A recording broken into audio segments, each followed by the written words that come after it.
And maybe just going back to the first night of Friday, when it's not really a tribute, it was more of a calling card. And I'm just putting cards on the table. I'm speaking to Zürich as a place where so-called Kundalini, the Kundalini seminars were delivered by Carl C. Jung. Calling card, why? Because we want to approach maybe an academia, the institution here, to house us, because there's a house. There is a like place which houses Jung's work, because it's very important. It's very timely as well. But in my tribute and assessment, it's done in a very, very kind of like, if you remember, I pointed out two main aspects. What we are indebted, what definitely was groundbreaking, and if you recall, was the fact of pointing out that the growing number of clinical observation of patients exhibiting certain psychoses could all be related to what Kundalini here represents. But the limitation was that Jung did not have in him neither experience nor scholarly knowledge to correlate Kundalini with what it is. So he forever saw it, back in his day, as this specific to India, particular to a specific culture, a certain mythology, lore, bound expression of a collective consciousness of a particular, let's say, group of people, even if this is the most ancient civilization on the planet. And you know that it's interesting. I didn't know that when I studied the history of art, which also is inseparable from the overall history. Right? There is only history of art and history of the wars. Do you know that? If you look into that, there's only history of art and history of the wars. In other words, history of conflicts and history of art. It's an interesting thing. Ponder on that. I don't want to go there. It's not our topic. But some of you who have these predispositions will be in for some interesting revelations why that is. Because each of these expression of certain primordial activity. You see? So the kind of reversal that Carl C. Jung took with regard to Tantrism per se, and Kundalini in particular, which was already a big miss in his historical seminars, that he could not correlate Kundalini to the universal power of consciousness, which is irrespective to DNA, irrespective to our provenance. It's basically cosmic, universal. And in failing to do so, of course, the trajectory was set that his own work, his own propositions was ignored, even though he was installed and heralded as a kind of founding father of the New Age. It's interesting, you can find that many New Age figures, very well-known ones, even today, are not only enamored, inspired by Carl C. Jung's work, but they are Jungians. There is a term, Jungian, you see? So we are still entrenched in that same predicament when it comes to the most important, in my understanding, in my view, work that Carl Jung did, pointing to the possibility of what this is all about. You see? Pointing to the possibility what this is all actually about. And we know that there were several decades that unfolded from there when this work, this return, these attempts were made to correlate that. Then, and we know that coming from people who had direct, first-hand encounters, experiences with that what Kundalini represents. All of them were leaving the accounts, starting with the Gopi Krishna, who is again a symptomatological example of our culture's kind of continued certain bias-based predicament in relation to really what this is. Because although Gopi Krishna has gone through the process, his process was one of we all want to avoid. And I talked about that over many, many years, starting in California.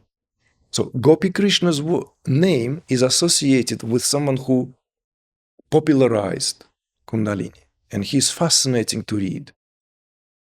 But his awakening and expansion of consciousness went astray, went the wrong way. He authored 16 books, all available today by Shambhala Publishing House, founded by the legendary Chogyam Trungpa. But all of these books are written by a man who suffered Kundalini rather than was liberated by Kundalini. Suffered. And it is because of his suffering, because of his intensity of the unfoldment, we have this also, again, a biased perspective on the process. You see? We are again in that psychopathological here waters in terms of what it represents. Because Kundalini itself is not responsible for psychopathology. This is a very large area we need to look into in the coming years if we are to overcome the predicament that spiritual community faced with by large. And I mean that because this takes me back to 10 years when I sat in a circle of peers in the field, all of whom who would be considered to be, well, like elder brothers. They are a generation or two older than myself back then in the day.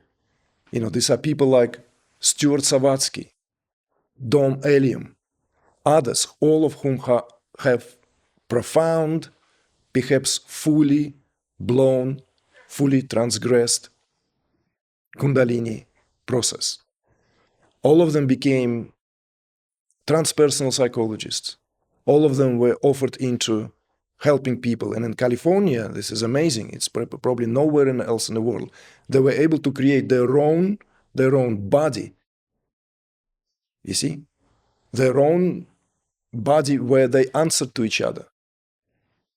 So, because, you know, you can't practice psychology as a one-man, one-woman band, right?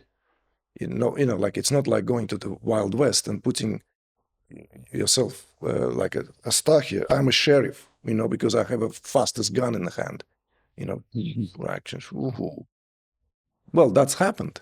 Sheriffs were self-appointed guys very often back in the days there. You know, that's why we love watching the movies, you know, dusty desert, you know, rattlesnakes. So these people, we sat together and we talked about creating Kundalini conference. I later shared that when I was on a panel at the Science and Duality conference with Sally Campton, you know, a woman who worth her salt, a real spiritual warrior, priestess, you know, who was with Swami Muktananda in her youth. If there was someone is trained, that lady was trained, you know. With Menas Kafatas, the brilliant quantum physicist, who was also in his younger years with Swami Muktananda. And we all talked about it, and everyone was utterly and entirely not just agreeing, excited. But it's not easy, you see? It's not easy at all. This is why I'm, as I said, putting cards on the table. This Friday's introduction is a calling card to bring that into the wider discussion. And we will pursue that. We will pursue that because I would love to get access where the people will consider at least that. Perhaps not having me alone, because who am I? I don't have name behind me. It will take maybe another decade or two before I'm established to the degree, God's willing, right, as they say, before oh, okay, yes, we will host you. But maybe there is a panel, maybe there is a possibility of a shared discussion.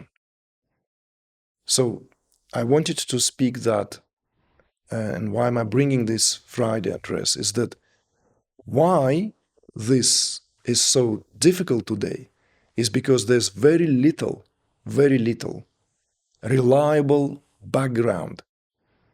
There are fragmented, floating different pieces of information with various attempts of unifying it, with attempts to offer immediate help because there is an army. There is an army of awakened people out there who are all ended up in the Red Cross battalion. Do you see what I mean? In other words, like allegory here is that they are the forefront. You see? They are the forefront of this. They are the cavalry of consciousness. They're the ones who were with their, swords of Saint George or whatever, katana of the samurais, thrusting forward, fearless, because it's in them in whom consciousness expanding its frontiers. I'm giving warrior example because these are, again, within the tradition, the quality of Durga, which is required. Awakening without that quality will go not only astray, you will find yourself scattered to the side road, scattered to the trenches and to the... That's what happens to most people because there is not enough guidance. You see? So this, what is the creme de la creme of society, we could say, in terms of an expression of consciousness in its pure potentiality, end up in a Red Cross battalion. All of them are being essentially treated for variety of psychosomatic, somatopsychic alignments and basically being disabled. You see? This cannot happen. This is what reference I gave in that skipping through the decades all the way to the book by Sounds True, right? With the preface by Tammy Simon, the chief editor. Kundalini Rising, that is that book. That part, that staggering part, that 5% of American population in United States and Canada are subjected to unknown, unexplainable neuroses and neurological disorders. What does it mean? Do you think these people find themselves in spiritual environment, in retreats? Maybe 0.01%. Most of them are subjected to sedates. Most of them are subject of proliferation of the pharmacological companies because that's what it is. You see? Prozac does not decrease in sales. Whilst we all, en masse, getting more and more depressed as the most developed countries. This is the, like people in the countries where they have all the reasons to be depressed, literally, depressed and suicidal. They don't have the time. These are staff of researchers. You see? They have to do a lot of things by 7 o'clock in the morning already in order to survive. For whatever that is. I'm talking about areas where majority of the planet's population is nestling. But in the countries which gradually becoming depopulated, older and older, the depression among the young people is growing. The depression among the young, capable, able, supposedly most creative, supposedly most potent parts, echelons of society are given to impotence. This is all because of nearly zero understanding of what actually going on. You see? What is going on in terms of the power that guides, directs everything here. And it's paradoxical is that those who are awakened are treated as if the worst case of neuroses and psychoses. But I'm not breaking anything new here. I'm merely reiterating, merely mouthpiece here of what has been said by men and women who are much more eloquent than myself. And that is the society per se reversed. Why do you think this term Orwellian has been spoken so much? Particularly, have you noticed since the pandemic? You know that term Orwellian, George Orwell. Because everything turned inside out, everything turns upside down. In the Orwellian world, which he portrays, truth becomes untrue. And what is untrue, you see, what is untrue, masquerades as a truth.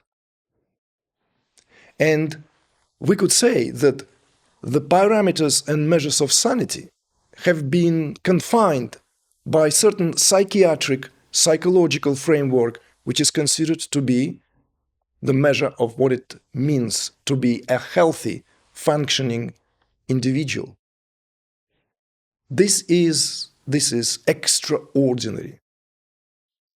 Extraordinary in the sense of how far we as a human race, in terms of the avant-garde of our culture, have fallen to whatever that means, whatever that represents. If we have industries that proliferate on suffering, something is profoundly wrong with the entire industries. You know, if someone opens the shop, right? You know, remember that English classic where this family was making burgers out of human flesh? No, you don't know that? It's classic. It's British classic. The unconscious part of Brits come to the surface through the lore. What is Sweeney? Like, what's it? Sweeney Todd? Sweeney Todd. It was played by our favorite, you know, Johnny Depp, right? In a what's it? Terry Gilliam? Was it Terry Gilliam? Or I think it was. And you see, when someone just has a shop like that on a corner, right there, you know, it's horrifying.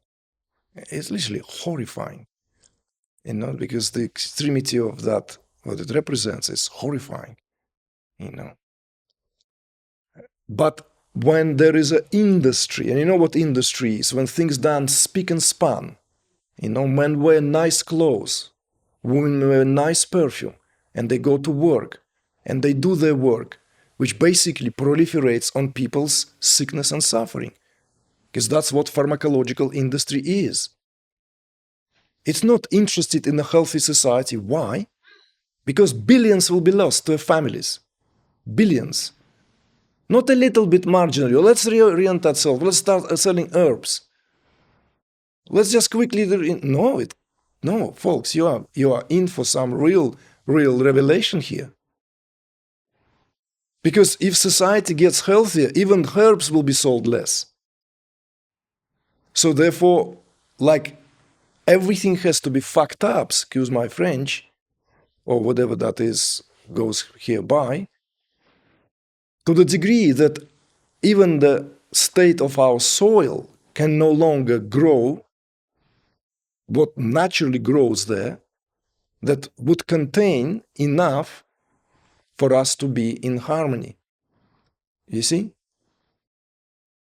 This is all directly related to Kundalini. All related, you see?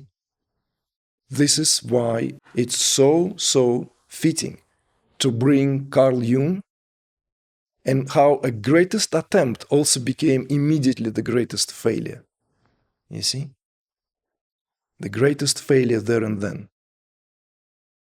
Because we do need, it would be good if we can have, you see, the statue of the international reputation that Carl Jung has commanded, and it only increased. Imagine if there was more precise pointing, less thumb twiddling, pussyfooting, and going into the storytelling about the chakras, makras, shmakras. This is not talking about the real deal. It's taking us on a detour, inadvertently showing off the encyclopedic knowledge that Jung had about the world's mythology. Excuse my language again, I'm going to swear again. I don't give a flying, okay? Because when I'm in the midst of that process, I'm not interested in world's mythology and how it is seen in different cultures. No. It's a matter of, literally, a matter of making or breaking it. And he goes into the tangent, went into the tangent, only to do the U-turn. Oh, it's an Indian thing, folks. Okay? So everything he said, disregarded it. Because he suggested that all that what we observe, he didn't treat Indians, he was disgusted by Indians. Am I getting too hot again?